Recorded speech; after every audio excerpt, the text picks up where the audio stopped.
Welcome back to iNN, Headlines and Beyond. This is the third section for April 10th, 2012. We are now in the Foreign Affairs section of the broadcast.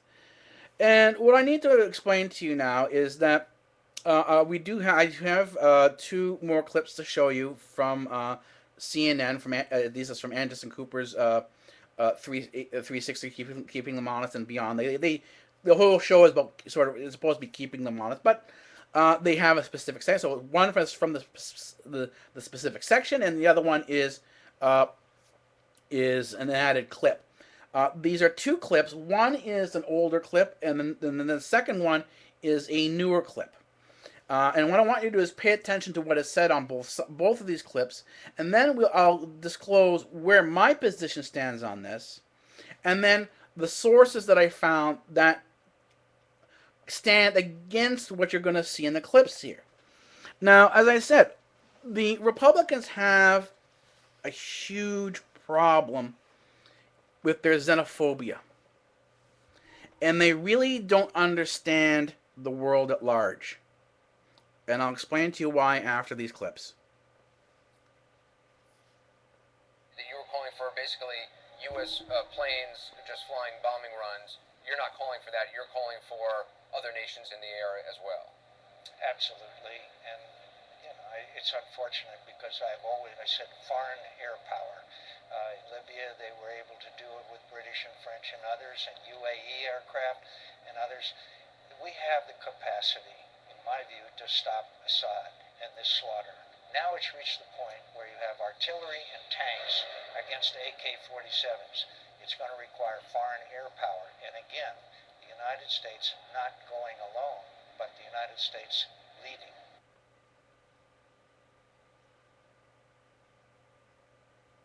To those who say, well, look, we don't know enough about the opposition. There's fears of Al Qaeda involved. There's fears of extremists involved. What do you say? Look, we've met with these people, and any of our colleagues in Congress who are troubled because we don't know who they are ought to come over here and meet with them as well. They're patriots. They're not extremists, and they all said to us, if the U.S. and the moderate Arab world doesn't get involved in helping them, then there will be an opening for Al Qaeda and the Islamist extremists. But we can't let that happen. Senator Lieberman, no, Anderson, there's so many things that we want to say, but again, and you've been showing it night after night, it's not a fair fight. It's not a fair fight. Don't we at some point say enough of the slaughter? The Syrian government is now demanding a written guarantee that the opposition is going to lay down their arms. Is that, Senator Lieberman, just another stall tactic by the Assad regime? Yeah, I think it is another stall tactic by the Assad regime, and you got to take it in the context of all the broken promises and distractions and delays of Assad. And while he does that, he continues to murder his own people. So, Senator McCain, what are you hoping to see in terms of military involvement, in terms of military action? I mean, early on, you called for international airstrikes with some involvement from the U.S. The U.S. is now helping with communications equipment. Other states, Qatar, Saudi Arabia, are arming or giving funds to the opposition forces. What are you hoping to see? Well, first of all, the information we have is they haven't gotten anything yet. Second of all, I'm pleased we want to give them communications. The United States wants to give them communications equipment. Communications equipment doesn't do very well against helicopters, tanks, and artillery. And I understand the reluctance of the American people, but the job of leaders of the American people is to explain why we should do what we can to stop this. And I think that a sanctuary would be very important, a no-fly zone. The Prime Minister of Turkey alluded to it today. I think that the world is getting sick of this slaughter, and maybe, just maybe, we're starting some movement in the right direction. Senator Lieberman, there are a lot of Americans who say, look, and Senator McCain alluded to it, who say, look, another military involvement by the U.S. overseas. To them, you say what? Well, I say two things. The first is we've got a moral responsibility here. The whole world does. You can't just stand by and watch people being slaughtered. I mean, hopefully we've progressed some from that point of world history. The second is every day that we do nothing. It's not just the Syrian people that suffer. It's Assad that wins and Iran wins. And if we can help bring down Assad, it's a tremendous strategic victory for us against Iran. But I want to come back. Before you go on, Joe, I just add one point to that? There would be no American boots on the ground, and this would be a multinational effort. Go ahead, Joe. I'm sorry. No, it's okay. I just want to focus on one thing. In my opinion, and this is exactly the answer we got from the Syrian National Council, the political leadership, and the Free Syrian Army leadership. They want weapons and munitions. They don't want us there. They just want us to give them the opportunity to defend themselves and their families. All right, so this is what we've heard now for a while. This is sort of the statements we've heard from Senator McCain. We've heard now that was Senator McCain and Joe Lieberman. They've kind of teamed up. There's a sort of a goings on between the two of them here, and this is where I need to make a disclosure here as to where I sit on this issue. And you hear them talking about how nice these people are, who they met, and how wonderful that they're not at all terrorists. But here's the problem. There are two forms of Greeks, two types of Greek. There's a European Greek, and then there is a Southeastern Greek they're primarily, you call them Syrian Greeks or Turkish Greeks. They're Greeks who, because of Alexander the Great's expansion all the way to India, left Greek communities all over the world, from North Africa to India. And years ago, my family, my background roots, were basically, along with other Greeks, if those of you who remember the Armenian genocide, we were brutally slaughtered in Turkey. And a lot of the Christian in Cappadocia, in Turkey, and in Syria, all the Christians were pushed out. All you have to do to understand what the Christians have faced at the hands of the Muslims is talk to any Coptic Egyptian, and they'll tell you what's been going on, what the reality is behind these friendly, smiling Islamic faces. And the thing is, the United States and its xenophobia with its white history has no concept of what's actually going on behind this. And I'm of Greek Syrian descent. And I know what they've done to the Christians. I know what they've done to my people, the Muslims have done to my people. I know who these rebels are. And it's not, and with my IT background, I was able to find Syrian television that is not from Bashir,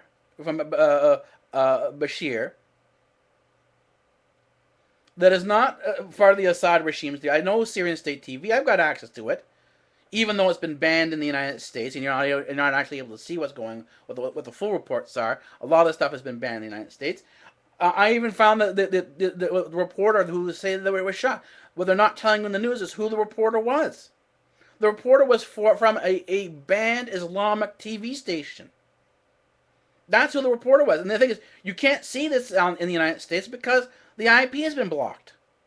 It's not been blocked by Syria. It's been blocked by the United States and the Justice Department. Did you know that Protect IP and SOPA and this blacklisting of IP addresses is now actively in place in the United States? That there's certain content in the United States that you are blacked out from seeing on the internet. That the internet in the United States now is censored. Has either Lieberman or McCain mentioned this? And the answer is no.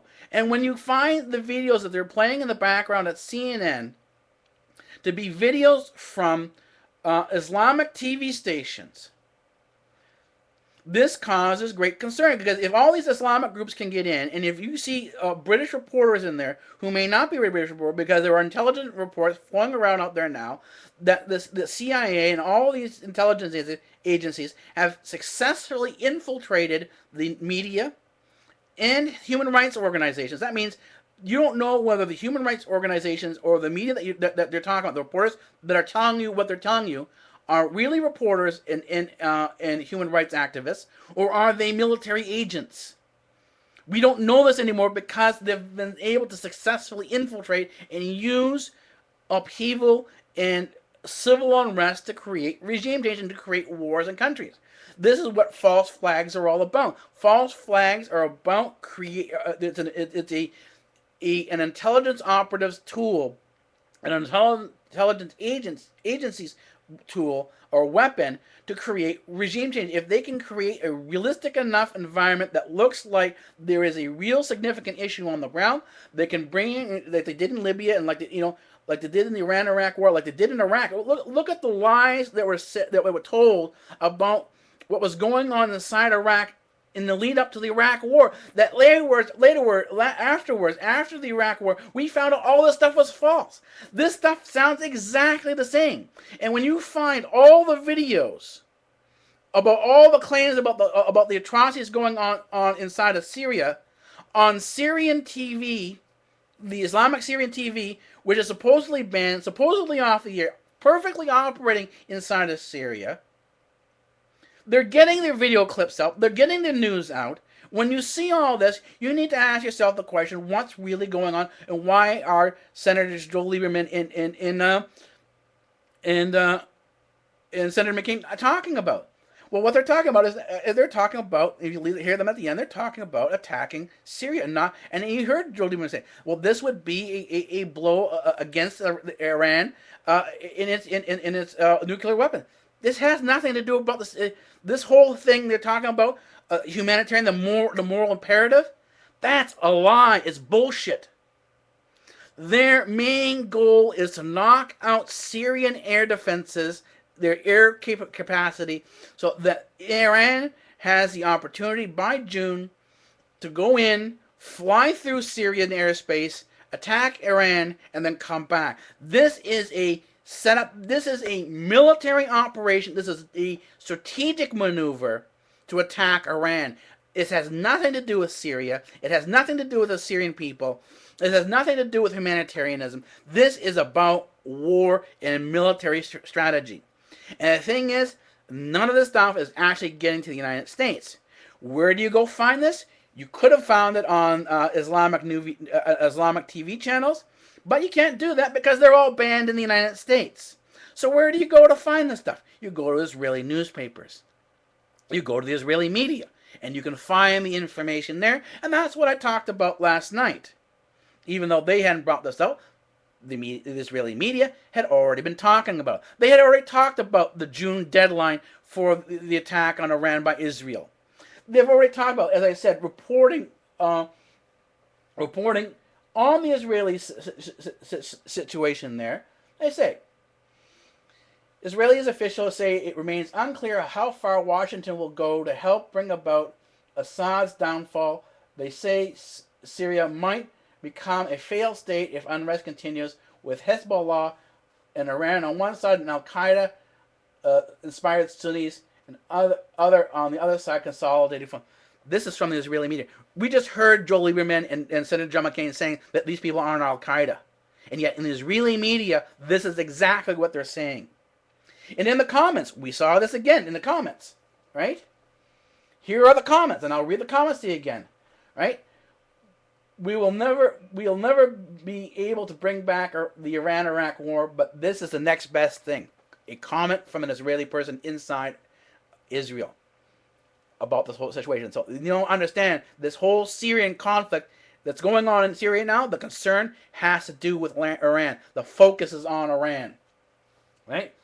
Both sides are clearly at fault here as they fail to place the nation's interests above the prime. That basically means the individual people.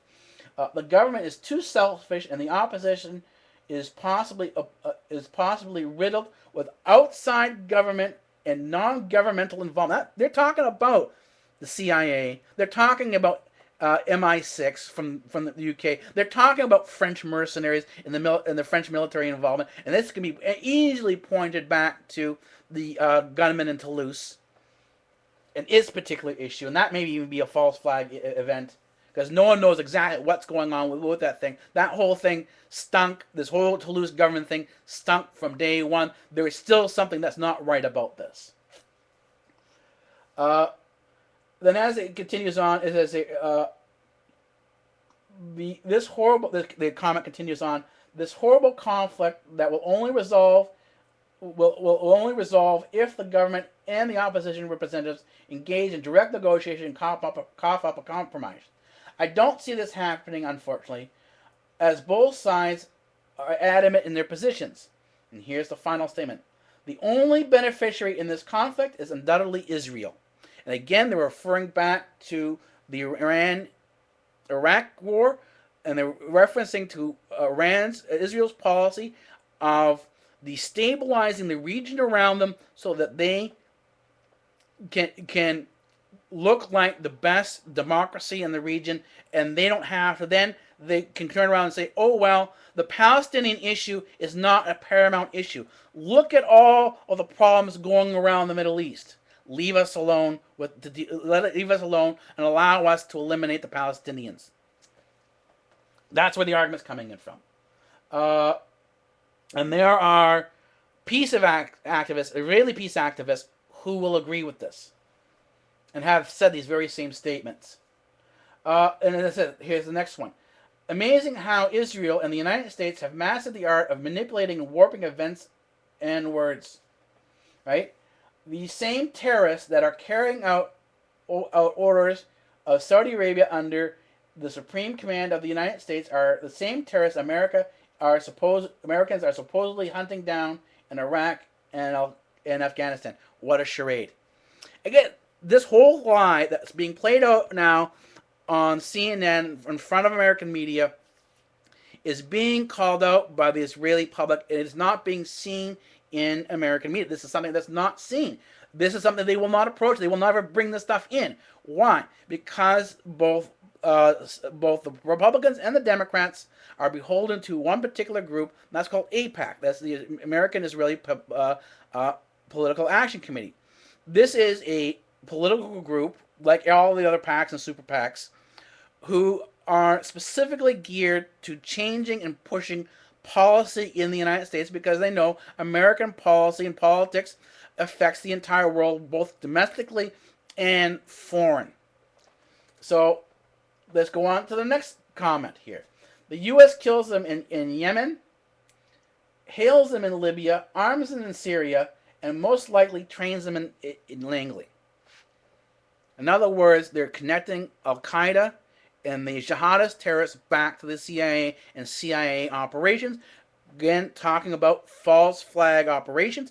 False flag operations emerge as a intelligence black ops tactic in order to create conflict, in order to do what they need to do, in order to move forward with their covert military agendas. And the thing is, covert wars, as deplorable as they are the short-term mechanisms that prevent a larger global hot war.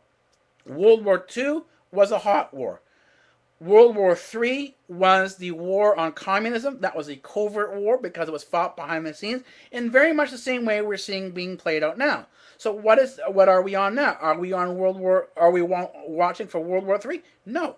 We're not watching for World War III because World War III was the Cold War against communism. We are now in World War IV. And this also World War IV is like the Cold War against communism. This is also a Cold War against not against communism, but against the Islamists, against Islam. And this actually is a war, whether they realize it or not, this is a war against Islam. It's not a war against some other ideology. Fundamentally, it is against Islam. And this is being pointed out, but that the United States, and this is the way politics work, worked for a long time. All you have to do is go back and read about Machiavelli's work. Machiavelli is a person who wrote a lot of information about politics. It's an old book. It goes all the way back maybe into Da Vinci. I strongly suggest reading it. Machiavelli is a person, and he has a number of works that are regarded in the political circles as the political Bible. In other words, people swear all politicians will use some form of tactic mentioned in this. He's sort of like the Sun Tzu's Art of War. If you know who Sun Tzu is, and you know about this whole book on the Art of War, well, Machiavelli is the Sun Tzu of Europe.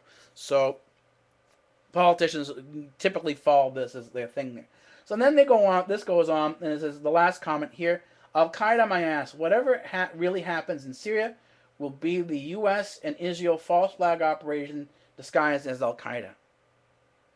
In other words, while this was out a day ahead, and I mentioned this in the broadcast last night, a day ahead of what was said today on the news. So these are Israeli people calling out Bibi and his friends at AIPAC for the lies that they're spinning in the United States. And the thing is, if you're thinking this is the New World Order, if you're thinking that this is a Jewish conspiracy theory, guess again. Because the people of Bibi and AIPAC, who are Jews, who are Israelis, do not represent the opinions that you can find in the streets of the Israeli media. And here's the kicker. The Israeli media is more open, in terms of the number of choices you have and what you can read from, than the American media is. The American media is, because of influences like AIPAC and these various different political groups, and it's not restricted to AIPAC, there's a whole bunch of other groups in there as well. AIPAC is simply an example of this. American media has become bound to their beholdings, and most of the news that you see on the air is now political spin, it's propaganda, it is not real. You always have to pick up and look behind the scenes and ask yourself the question, why are they saying what they're saying? What is the purpose behind this? Because there is always some other purpose than what you're being told. And to understand this, and I said understand the history of what Muslims have done in the world and what they are doing in the world, all you need to do is look around the world. Look at Pakistan. Look at Afghanistan. Look at the bombings. And people say, well, how can these Syrians be doing these horrible things to their own Syrian people? Well, look at the Taliban. What have the Taliban? What have they done to women? Look what they've done to the Islamists have done to women in Pakistan. Look at what they've done in Saudi Arabia. Just today, a report comes out. For 30 years, Muslims, the Islamists, have been fighting for a separate state inside the Philippines. They've been creating all these bombings that are going on in the Philippines. This has been going on now for 30 years. The Islamists have been fighting for separation. This is exactly what we're seeing going on in Syria. When we look at Libya, the exact same thing. Who won in Libya? The Islamists won. The Islamists, to the point, not only did the Islamists win, the head of the Tripoli Military Council in Libya, the new one, is a former terrorist that the United Kingdom had in jail, on trial, and then let go. So this guy now pops up in Libya as an Islamist, as a jihadist, on the ruling military tribunal. This spooked Egypt to the point where it is now, and this is a late news flash that came in earlier today, that Egypt has removed the elected assembly council, which was dominated by the Islamist party, dominated by the jihadists, and is now returning to military rule. And once again, you only have to look at the issues in Sudan. Again, one group is Muslim and the other one is Christian. You can see the Islamist work in Yemen and the destabilization that occurred afterwards. We go back into the Iran-Iraq war. We can see the destabilization that occurred there. This was, and if you remember Iran-Contra, you know that Israel and the United States were playing both sides. They were funding weapons in the war on both sides. They weren't on one side; they were on both sides of the issue. And the goal was to keep the war going, so that, and this is where the jihadists are so, what I call the, pardon the phrase, they're so full of shit, because they're doing exactly what Israel wants them to do. If the jihadists weren't doing this, if you didn't have these wars between the different jihadist groups, Israel wouldn't be able to get away with what it's doing today. The whole existence and the ability of the Israeli state to do its expansion, the way it's doing its expansion, the way it sees the Golan Heights, the way the people of the Middle East were treated during Nasser, during the colonial periods. This is basically because while the West and the white people, these are particularly the Europeans, and the European thought didn't understand the East and the non-white people didn't understand the West. They didn't understand the mechanisms, and they thought if they acted friendly, if they smiled enough and bowed enough to the white people, that they would eventually succeed. And this is not happening. They're continuously being turned against each other, and this is the exact same policy that's going on in Africa. If you wonder why Africa has never been resolved, it's simple, because Europe is on both sides of the aisle funding these wars. And again, this is not exclusive to either the Democrats or the Republicans. This is on both sides. And this is where it comes into the question now: who do you then elect? If you have a foreign policy that is bad for the world, that is fundamentally racist, no matter who the face is at the United States or at the UN, whether they're black, white, or whatever, the policies, the thinking is fundamentally European, is fundamentally white, and it stands against anything that is not white and European thinking. And this is done all with this was the point of overthrowing the Liberian government that in favor of a Western-backed government. This is what happened in Vietnam with the French. The French did the exact same thing that they did in Liberia. They went. It was the Ivory Coast that they went into. They were talking about the Ivory Coast. That they had recently done this to, like they had done in Libya. But the thing is, this was the beginning of Vietnam. Vietnam started in the exact same manner. Our involvement in Vietnam, that ended up with the capture of John McCain as a POW, started because we didn't stand up for independence. We didn't stand up for freedom of non-white people. Instead, we chose to back the colonial ambitions of France. And if Cuba ended up the exact same way. We wanted Cuba as a colony, and so we ended up with the Cuban Revolution. If we didn't do this, if we didn't behave in this dictatorial, imperial manner, a large chunk of the issues that we're facing today wouldn't exist. Now, there might be other issues, but the thing is the one issue is now these issues really wouldn't exist the way they exist. And the thing is, these issues are no longer issues of American freedom. Most American soldiers aren't there fighting for the flag. They're fighting for other interests that are not fully and fundamentally American. And this is why, Obama has no problem bringing the troops home, even though the people in Afghanistan and Iraq, they're going to get slaughtered.